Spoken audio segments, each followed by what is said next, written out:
I will now make a statement in my national capacity as representative of the United States.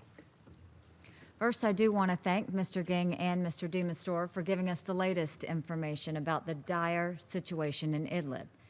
I also want to welcome the statement of grave concern about Idlib that the Council's 10 elected members delivered yesterday. The Assad regime and its enablers, Russia and Iran, have a playbook for this war. First, they surround a civilian area. Next, they make the preposterous claim that everyone in the area is a terrorist, so every man, woman, and child becomes a target. Then comes the, quote, starve and surrender campaign, where they keep attacking the people until the people no longer have food, clean water, or shelter. It's a playbook of death. The Assad regime has spent the last 7 years refining it with Russia and Iran's help. This has happened so many times before. In July, it was Daraa in the southwest of Syria, where the regime trapped and besieged civilians. In February, it was eastern Ghouta. The year before, it was eastern Aleppo. Before that, places like Madaya and Hama. In the process, the Assad regime has left behind a country of rubble. The atrocities committed by Assad will be a permanent stain on history and a black mark for this council, which was blocked over and over by Russia from taking action to help. Now an offensive against Idlib is starting, despite the clear warnings of the President of the United States and other world leaders. Airstrikes by Russia and the regime have already begun against civilian areas. The United States has been very clear with Russia and with the broader international community. We consider any assault on Idlib to be a dangerous escalation of the conflict in Syria. If Assad, Russia, and Iran continue, the consequences will be dire. We heard earlier that 3 million people are at risk in Idlib, 99% innocent civilians. To put that in perspective, that is 7.5 times the number of the people that the Assad regime put under siege in eastern Ghouta. It's nearly 11 times the number of people the Assad regime trapped in eastern Aleppo. At the time, we said the level of civilian suffering was unbearable. If you can even imagine, Idlib would be even worse. The Assad regime must halt its offensive. Russia and Iran, as countries with influence over the regime, must stop this catastrophe. It is in their power to do so.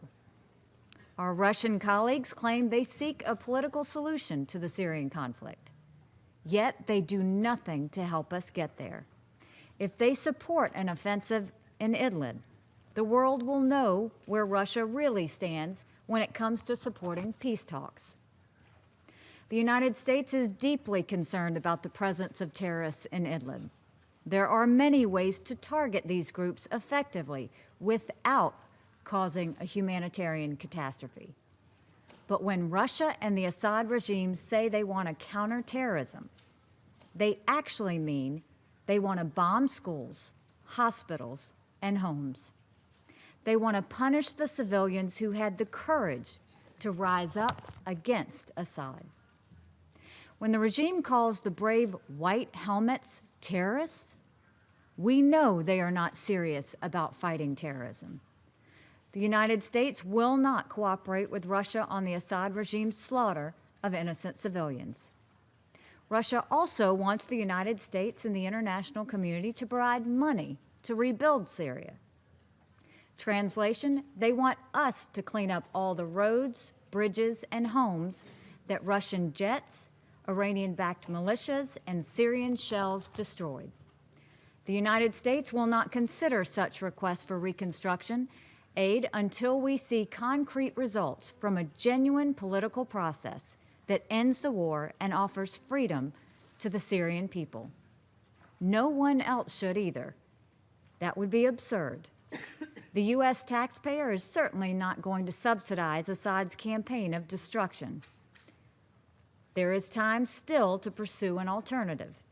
The United States wants to see such a political solution emerge in Syria, one that is based on the roadmap in Security Council Resolution 2254. This calls for a real dialogue among Syrians and the drafting of a new constitution leading to genuine, free, and fair elections. But for Russia, continuing to support this murderous dictator and isolating themselves from the international community is the wrong choice. An offensive in Idlib will only leave Syria weaker and more broken and create generations of Syrians who will never forget the heinous and senseless brutality of the Assad regime and its allies. We urge Russia to consider its options carefully. Stop Assad's assault of Idlib.